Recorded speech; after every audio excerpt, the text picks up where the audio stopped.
Ya, apa kabar saudara? Senang sekali Daniel Kerupan dapat kembali menyapa Anda, dan kali ini dalam Bincang RBTV kita akan membahas atau nanti akan banyak berbincang bersama dengan seorang narasumber kita tentang tema kita adalah Gunung Kidul menuju Smart City. Nah, oleh sebab itu saat ini langsung saja kita sapa narasumber yang sudah hadir bersama dengan kami di studio RBTV. Ada Pak Keli Yuniantoro, Esos MM, selaku Kepala Diskominfo Kabupaten Gunung Kidul. Nanti mungkin akan membahas seperti apakah kesiapan Kabupaten Gunung Kidul menuju Smart City, kemudian konsep Smart City yang akan diusung seperti apa.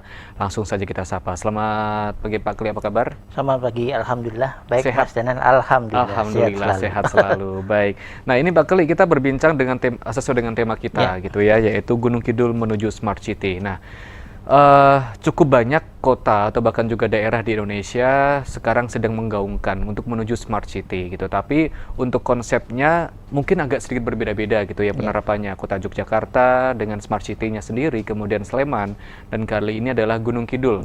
Nah, kira-kira bisa disampaikan ke pemirsa RBTV kira-kira untuk konsep Smart City yang akan diterapkan di Gunung Kidul ini seperti apa, atau mungkin bisa memberikan gambaran dulu Smart City-nya ini sebenarnya seperti apa sih Pak?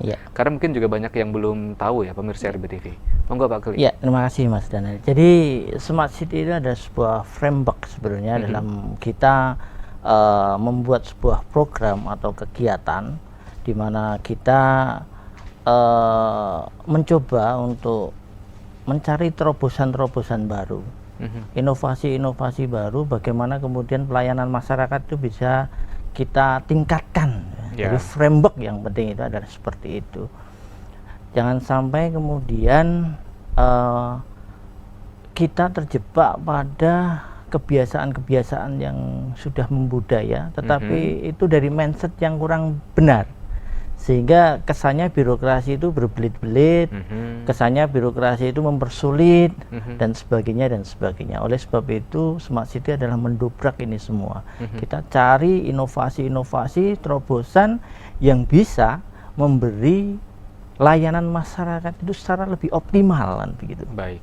Memberi layanan kepada masyarakat secara optimal ya, dibandingkan dengan yang dulu. Mungkin berarti bisa dikatakan dari pemerintah Gunung Kidul sendiri ingin mengubah mindset masyarakat bahwa sebenarnya untuk pelayanan itu nggak seperti mindset orang pada umumnya yang lama sebagainya gitu ya Pak ya.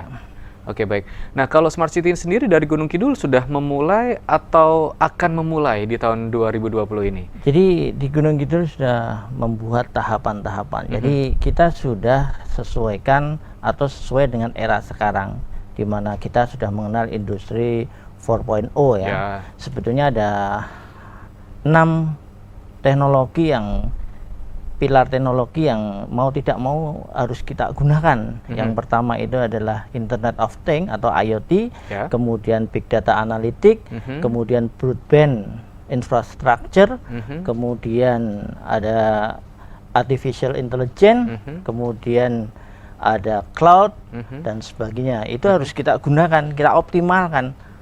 Jadi bukan berarti kemudian Smart City itu harus IT, tetapi bagaimanapun juga saat ini, kondisi saat ini, IT itu menjadi enabler sebagai unsur akseleratif untuk menciptakan layanan-layanan yang lebih baik. Ada super apps kan gitu. Jadi arahnya adalah ke sana. Oleh sebab itu, tahapan-tahapan yang sudah kita mulai adalah bagaimana kemudian kita membangun infrastruktur, broadband infrastruktur yang baik di wilayah Kabupaten Gunung Kidul. Bagaimana itu kemudian kita integrasikan. Sesudah itu bagaimana kita mengintegrasikan seluruh layanan aplikasi yang ada, sehingga nanti arahnya adalah kita menyudut satu data, satu data di mana itu hasil dari kolaborasi, hasil dari integrasi dari tiap-tiap layanan masyarakat, sehingga ke depan itu tidak ada lagi ekosektorial di sini. Ekosektorial maksudnya seperti apa ya Pak? Semacam misalkan ini data saya tidak bisa dipakai oleh data orang lain data. Misalkan ini data dari kependudukan dan Capil adalah data dasar kependudukan. Kalau ekosektoral karena dia merasa mengumpulkan sendiri, merasa dia lakukan sendiri, tidak boleh dipakai oleh OPD yang lain. Nah, ini jangan sampai terjadi dalam sebuah layanan pada masyarakat. Kemudian bagaimana data dasar dari Dukcapil itu bisa digunakan data untuk layanan di rumah sakit, sehingga nanti rumah sakit itu tidak perlu lagi melakukan pengumpulan data, dia cukup menggunakan itu untuk dasar layanan pada masyarakat. Kemudian pendidikan ada siswa adalah anak dari orang tuanya tentunya. Ya, jelas. Itu ada KK, data KK, ada data catatan sipilnya, akta. Nah, bagaimana kemudian data dari Dinas Dukcapil itu menjadi data basic untuk di data Dinas pendidikan. Ya. Kemudian bagaimana orang miskinnya itu kemudian kita itu ada di Bapeda dan sosial. Bagaimana data basicnya, data kependudukan itu menjadi data basicnya data kemiskinan di Bapeda maupun di Dinas Sosial. Jadi seperti itu. Oke. Berarti tentang keterbukaan informasi bisa dikatakan menjadi salah satu fokus gitu ya dari Gunung Kidul. Keterbukaan informasi saat ini sesuatu yang niscaya ya, sesuatu yang pasti yang kita itu tidak boleh lagi menutup-nutupi, terkecuali karena memang aturan undang-undangnya itu merupakan informasi yang dikecualikan untuk kita buka. Itu kan bagaimanapun juga rahasia negara dan sebagainya pasti ada. Tetapi sesuatu yang tidak diatur, tidak dikecualikan, yaitu harus kita buka. Oleh sebab itu pemerintah Kabupaten Gunung Kidul punya satu aplikasi sebenarnya, smartcity.gunungkidulkap.go.id. Di situ ada beberapa layanan, mau mencari data kependudukan ada, mau mencari data layanan rumah sakit ada, mau mencari data layanan puskesmas ada, mau orang luar Gunung Kidul mau ke Kabupaten Gunung Kidul bisa melihat SPBU-nya di mana saja, puskesmasnya di mana saja, kemudian layanan-layanan publiknya di mana saja. Itu ada. Kemudian kita juga sudah pasang CCTV di tiap-tiap layanan masyarakat, misalkan di Dukcapil, misalkan di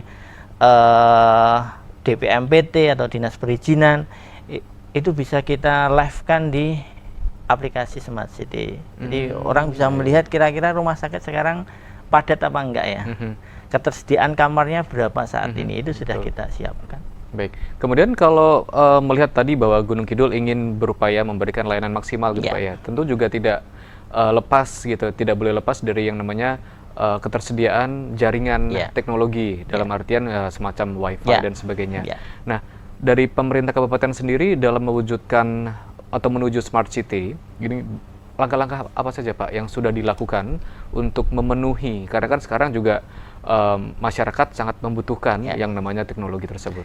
Ya, makasih Mas Yunari. Jadi kita sudah infrastruktur TIK kita sudah sampai tingkat kecamatan itu pakai fiber optik. Jadi kita sudah 1000 Mbps dan kita sudah buatkan perda pengelolaan TIK di mana investasi TIK itu sudah kita integrasikan melalui Dinas Komunikasi dan Informatika. Sehingga apa yang kita kirim itu sama persis dengan yang diterima dan di-share di local area network titik-titik layanan tersebut. Nah, untuk dari kecamatan sampai ke desa kita pakai wireless. Jadi kita sekarang sudah sambungkan sekitar 90 desa. Nah, dari 90 desa itu setiap titik desa itu kita kasih wifi dan kita bebaskan untuk masyarakat. Wah, sangat kemudian di titik-titik ruas jalan dari Patuk sampai Wonosari sampai ke arah ke wisata sampai sekarang sampai Mulo itu sudah kita pasang CCTV. Nah, setiap kita pasang CCTV di situ tersedia wifi untuk masyarakat. Nah, kemudian di titik-titik perbatasan antara Kabupaten Gunung Kidul dengan Bantul, Kabupaten Gunung Kidul dengan Klaten, Kabupaten Gunung Kidul dengan Sukoharjo juga kita kasih CCTV. Nah, di titik-titik ada CCTV, di situ kita pasang wifi untuk masyarakat. Oke, jadi berarti memang itu. Dari pemerintah kabupaten sudah memberikan kayak perlengkapan semuanya sudah sangat lengkap sekali gitu ya Pak ya? Kita siapkan ya, karena bagaimanapun juga kita juga harus memberi rasa aman masyarakat. Jadi kalau misalkan terjadi tabrak lari begitu kan, kita bisa melihat, kita buka akses CCTV kita, kira-kira siapa pelakunya, lari kemana, kita cari ya. ada kasus-kasus penganiayaan dan sebagainya, pencurian dan sebagainya, dia lari ke arah perbatasan mana, itu bisa tertangkap kamera. Nah, inilah yang kita upayakan untuk bisa membantu. Jadi masyarakat bisa lebih aman lah, walaupun tidak bisa 100% menjamin, tapi paling tidak kita sudah mengusahakan perlindungannya kan gitu. Baik Pak Keli, ini kita berbicara lagi tentang konsep Smart City ya. Tadi sudah dijelaskan di awal bahwa salah satu itu adalah keterbukaan informasi ya. Sementara kalau konsep Smart City di Kabupaten Gunung Kidul sendiri, selain tadi menyediakan keterbukaan informasi, apakah ada konsep lainnya Pak yang mungkin jadi satu bargaining of power-nya lah dari situ? Jadi untuk tahun 2019, tahun 2020 ada 3 hal yang menjadi andalan kita. Yang pertama adalah di bidang pendidikan. Kita akan sesuaikan dengan pidato Presiden ya, untuk SDM yang unggul. Kita berpikir bagaimana sih kita menyiapkan SDM yang unggul itu. Maka yang kita kelola adalah pendidikan. Nah, pendidikan ini kita atau Dinas Pendidikan Pemerintah Kabupaten Gunung Kidul melalui Dinas Pendidikan itu kita bekerja sama dengan Google for Education. Jadi kita membuat 3 sekolah piloting. Yang pertama itu ada SD Wonosari 1, kemudian yang kedua itu SMP 1 Karangmojo, yang ketiga SMA 1 Karangmojo. Nah, piloting ini di sini kita bagaimana teknologi Google itu kita terapkan di sini. Bagaimana kita menciptakan pendidikan bertaraf internasional. Guru-gurunya pun kita tes, kita uji, dan kita sertifikasi dengan Google. Harapannya apa? Harapannya bahwa pendidikan itu tambah maju. Kemudian siswa itu ketika dia tidak masuk karena sakit atau itu bisa mengakses pendidikan langsung dengan laptop yang dia miliki. Dia bisa melihat pembelajaran di kelasnya. Kemudian siswa yang mungkin ada rumahnya yang berjauhan, kan, tentunya rumahnya berjauhan, mereka bisa saling mengerjakan tugas bareng-bareng dalam satu aplikasi. Jadi nanti yang rumahnya di A misalkan dia ngerjakan apa, si B ngerjakan apa, guru memantau saja. Guru memantau si A ini aktif atau tidak, itu akan kelihatan. Pendapatnya, dia mengisi tugasnya di media itu seperti apa, itu bisa terpantau. Bisa terpantau. Jadi mana yang aktif, yang tidak aktif itu akan kelihatan. Itu dari pendidikan. Di samping tentunya kita juga menyiapkan beberapa aplikasi supaya guru-guru itu tidak terlalu terbebani administrasi. Supaya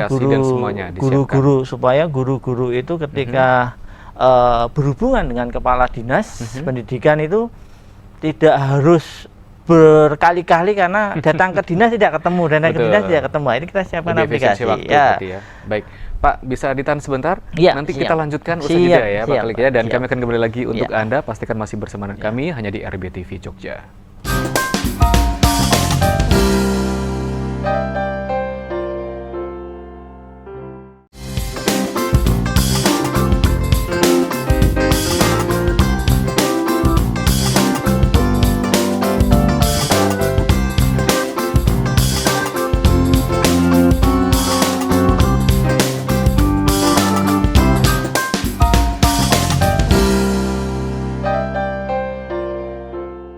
Ya baik saudara, masih bersama dengan kami RBTV di Bincang RBTV dan masih juga bersama dengan Pak Klik Yuniantoro Esos MM selaku Kepala Diskominfo Kabupaten Gunung Kidul. Kita masih berbincang tentang Gunung Kidul menuju Smart City.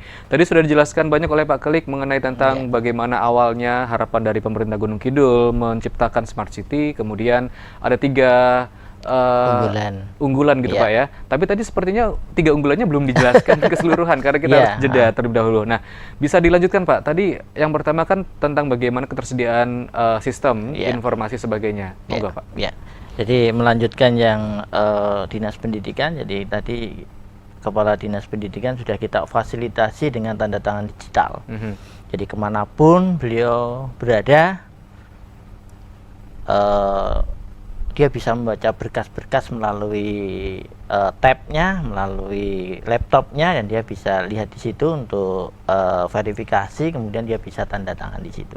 Ini untuk mengurangi jumlah pertemuan lah secara langsung tatap muka, karena kan yang namanya kepala dinas kan sibuk ya, super sibuk. Nah, tidak bisa setiap waktu ditemui. Nanti kalau tidak ketemu, orang kembali besok datang lagi, tidak efisien. Tidak efisien. Sebetulnya tanda tangan digital ini sudah kita mulai di dinas perizinan juga, di dinas di PMPT ya, kalau di kita ini sudah kita kasihkan tanda tangan digital, sehingga kepala dinas perizinan kemanapun dia pergi tidak ada masalah. Sehingga layanan yang terlalu lama karena belum ditandatangani kepala dinas itu sudah tidak terjadi lagi di Kabupaten Gunung Kidul. Target saya adalah sebetulnya di tahun 2020 nanti sampai ke desa kita kasih tanda tangan digital. Sehingga apa? Karena masyarakat mencari layanannya itu sudah lebih enak. Dia tinggal datang, kemudian serahkan berkas. Kalau memungkinkan berkas bisa kita email, ada verifikasi, kemudian kepala desa tanda tangan, kirim via email, selesai sebenarnya. Sebenarnya bisa gitu ya? Sebetulnya sangat mungkin bisa efisiensi. Cuma masalahnya kan juga kita harus paham, masyarakat itu tidak semuanya paham teknologi. Iya, betul. Tapi sebetulnya dengan tanda tangan digital itu kepastian hukumnya itu justru lebih kuat. Karena dia tidak bisa dipalsukan, dia tidak bisa diantidatir. Ketika melakukan perubahan-perubahan dia pasti terekod. Betul. Ya, terekod. Ketika ada yang merubah, dilihat tidak bisa, pemalsuan jelas tidak bisa. Itu yang tanda tangan digital. Yang kedua adalah pencegahan stunting ya, pencegahan usia dini dan stunting. Karena bagaimanapun juga ini adalah tunas-tunas yang ke depan itu adalah generasi-generasi yang akan mengganti kita. Nah, kalau itu kita tidak tangani sejak sekarang, ini bisa menjadi permasalahan di tahun-tahun yang akan datang. Oleh sebab itu kita dimulai dari Puskesmas Gidang Sari itu ada Ayunda Simenik makan sego centing. Jadi semacam menunda usia pernikahan dini untuk melakukan pencegahan stunting. Ya. Karena ini melibatkan seluruh masyarakat, kolaborasi dengan antar OPD itu bagaimana kemudian kita membuat satu gerakan supaya ibu hamil itu bisa ditangani secara lebih intensif, kemudian gizinya itu ditangani bersama-sama oleh masyarakat. Jadi biarpun dia tidak orang yang mungkin kategori miskin, itu masyarakat membantu semua. Membantu itu kan tidak harus dengan harta benda dan sebagainya, cukup dengan tanaman-tanaman di sekitarnya, cukup dengan telur-telur dari ayam-ayamnya ya, hasil ternak dan sebagainya, itu kita perbantukan. Maka ada arisan telur dan sebagainya, ada relawan-relawan yang siap membantu. Ini akan kita gencarkan ke seluruh wilayah Kabupaten Gunung Kidul. Dan alhamdulillah kemarin dari kompetisi yang dilakukan oleh Kementerian PAN dan RB itu masuk top 45. Wah, luar biasa ya. Masuk top 45 itu kan sesuatu yang sangat fenomenal sebenarnya. Artinya apa? Ternyata gotong royong, guyup rukun itu adalah satu nilai sendiri yang belum tentu ada di semua wilayah. Mungkin bagi kita di Gunung Kidul itu sesuatu hal yang biasa. Tetapi ketika itu kita bawa di wilayah yang lain itu ternyata sesuatu yang istimewa. Nah, ini kan sebetulnya nilai lokal yang harus kita kembangkan, karena itu adalah sesuatu nilai tambah dari kita. Itu yang keempat, destinasi digital ya. Jadi bagaimana kemudian pariwisata, Dinas Pariwisata untuk mengembangkan pariwisata di Kabupaten Gunung Kidul itu membuat kolaborasi antara pasar rakyat, kuliner tradisional, kita gabungkan dengan destinasi wisata.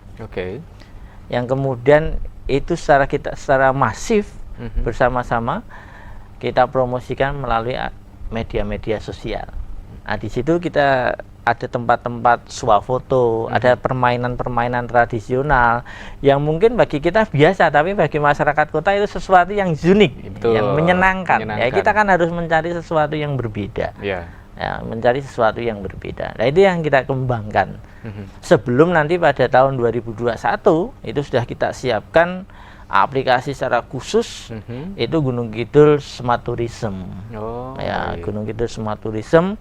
Bagaimana kemudian saya akan menggabungkan antara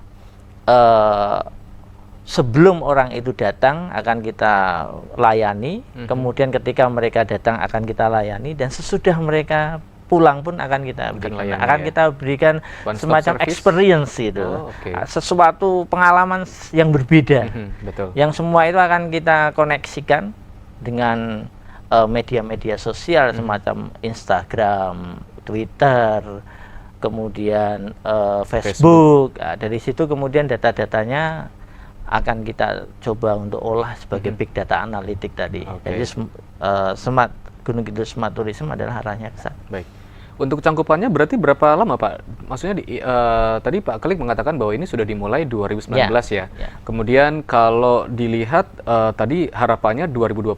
Apakah memang targetnya nanti cukup sampai 2021 atau sebenarnya ini adalah sebuah program yang jangka panjang gitu, sampai berapa tahun ke depan? Ini suatu program yang jangka panjang. Jadi kita tidak akan pernah berhenti untuk membuat perbaikan layanan.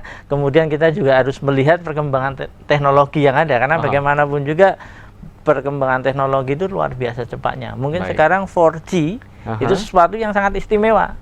Tapi next time 5G itu belum tentu. Belum tentu. Apakah kemudian kita akan berhenti stuck di situ kan juga nggak bisa. Jadi memang kita harus berpikir open mind ya. Kita harus berpikir terbuka, dan kemudian kita bagaimana memanfaatkan itu secara jeli, secara jeli. Dan yang terpenting kalau bagi kita di pemerintah Kabupaten Gunung Kidul itu adalah semua itu kita lakukan dengan mengoptimalisasi keberadaan SDM kita sendiri. SDM itu sendiri ya. SDM itu kuncinya adalah SDM. Betul-betul kita siapkan. Saya sudah persiapkan SDM ini sejak tahun 2017. Sehingga bagaimana mereka itu bekerja itu tidak terlalu tergantung dengan pihak-pihak luar. Walaupun tetap kita akan bekerja sama, tetapi tidak kemudian saklek sesuatu harus kerjasama, tapi apa yang bisa kita lakukan, kemudian apa yang tidak bisa kita lakukan baru kita koordinasikan, kita kerjasamakan, ada transfer knowledge di situ, SDM kita bertambah ilmunya, kemudian apa yang sudah bisa kita terus kasih pekerjaan supaya lebih expert lagi, setelah itu apa yang tidak bisa kita kerjasamakan. Syaratnya adalah transfer knowledge ya. Transfer knowledge itu sesuatu yang harus kita syaratkan. Jadi kalau kita membuat aplikasi sistem informasi, konsepnya adalah kita. Konsepnya adalah kita. Kita bisa kerjakan sendiri, kita tidak bisa kerjakan sendiri karena faktor waktu, keterbatasan jumlah, kita kerjasama. Baik. Nah, tapi pihak ketiga yang kerjasama dengan kita itu berdasarkan konsep yang kita bikin, bukan kemudian kita menggunakan konsep mereka kemudian kita pakai, enggak seperti itu. Oke, baik. Berarti kalau ada pertanyaan nih Pak ya, sejauh ini apa yang sudah dilakukan oleh Diskominfo? Itu khusus ya. Kalau tadi kan pemerintah kabupaten, kali ini mungkin lebih ke Diskominfonya, gitu. Sebenarnya kalau Diskominfo itu yang pertama adalah ada 3 hal ya. Yang pertama kita menyiapkan infrastruktur. Yang kedua kita mengintegrasikan seluruhnya itu dalam satu pola yang tertata ya. Arsitekturnya itu jelas kan begitu. Arsitekturnya itu jelas. Nah, kemudian dari kehumasan, dari informasi publiknya, itu bagaimana apa yang sudah kita lakukan itu bisa dikomunikasikan ya, dengan seluruh stakeholder. Karena apa yang kita lakukan itu kan sesuatu yang baru. Kalau sesuatu yang baru dilakukan, biasanya kan ada turbulensi, Ya, betul. ada getaran-getaran, ada penolakan-penolakan. Nah, itu kalau kita komunikasikan dengan baik, Aha, itu juga akan susah gitu. betul. Karena apa? Karena kadang kita keluar dari zona nyaman. Ya. Seseorang itu Baik. untuk keluar dari zona Agak nyaman susah kan ya. bukan sesuatu yang Gampang. Itu ada Betul. proses-prosesnya. Dan pasti ada kritikan-kritikan, ada kalau dulu kerja gampang pakai IT kok Mas justru rumit kan, Iya, begitu. betul. Ini kan Oke. hanya faktor masalah Waktu mungkin ya. terus perubahan aja. Ya, baik. Nah, itulah fungsi-fungsi kehumasan. Kehumasan, Fungsi-fungsi itu harus mampu mengkomunikasikan Mhm. baik dengan teman-teman OPD yang lain maupun dengan masyarakat secara Masyarakat. luas. Baik, Pak, ini karena waktu juga sudah Oke, mepet, mungkin oke. bisa memberikan satu closing statement gitu kepada pemirsa RBTV tentang tema kita Gunung Kidul menuju Smart City, Ya. Pak. Silakan Pak Kelik. Terima kasih Mas Daniel bagi masyarakat Gunung Kidul bahwa pemerintah Kabupaten Gunung Kidul itu hadir adalah untuk masyarakat. Pemerintah Kabupaten Gunung Kidul itu hadir adalah untuk membawa kesejahteraan bagi masyarakat. Oleh sebab itu, apa yang dilakukan oleh pemerintah Kabupaten Gunung Kidul itu tentunya mengelola sesuatu sumber daya yang terbatas itu butuh prioritas. Nah, kadang-kadang prioritas seseorang satu dengan yang lain itu berbeda. Nah, itulah yang harus kita pahami bersama. Kemudian kita dukung bareng-bareng dan mari kita ciptakan masyarakat yang cerdas. Jadi cerdas pemerintahannya, cerdas lingkungannya, cerdas tempat tinggalnya, cerdas ekonominya, kemudian segala sesuatu cerdas itu adalah untuk kita semua. Cerdas dalam konteks bahwa kita itu pengen lebih efisien dan efektif dalam menyelenggarakan sesuatu. Oleh sebab itu supaya kita itu juga bisa mengikuti arus itu, ya kita harus punya pengetahuan dan pemahaman tentang itu. Ya, itu yang harus kita pegang betul-betul. Insya Allah pemerintah Kabupaten Gunung Kidul adalah untuk masyarakat, untuk semuanya. Dan apabila yang belum terlayani dengan baik, silahkan memberikan masukan-masukan pada pemerintah Kabupaten Gunung Kidul. Sudah ada aplikasinya, sudah ada media sosialnya, sudah ada websitenya. Insya Allah selama masukan itu sampai, aduan itu sampai, akan kita tangani, kita respon secara lebih cepat. Baik. Itu, Mas. Oke, baik. Terima kasih Pak Kelik Oke. atas waktu yang telah diberikan kepada kami, atas informasinya tentang Gunung Kidul menuju Smart Ya. City. Terima kasih Pak Kelik, sehat selalu dan sukses untuk Alhamdulillah. Smart City Amin, dan semua program Diskominfo. Siap. Baik saudara, tuntas sudah saya Dr. Rupan menemani Anda pagi hari ini di Bincang RBTV. Terima kasih untuk atensi Anda. Sampai jumpa.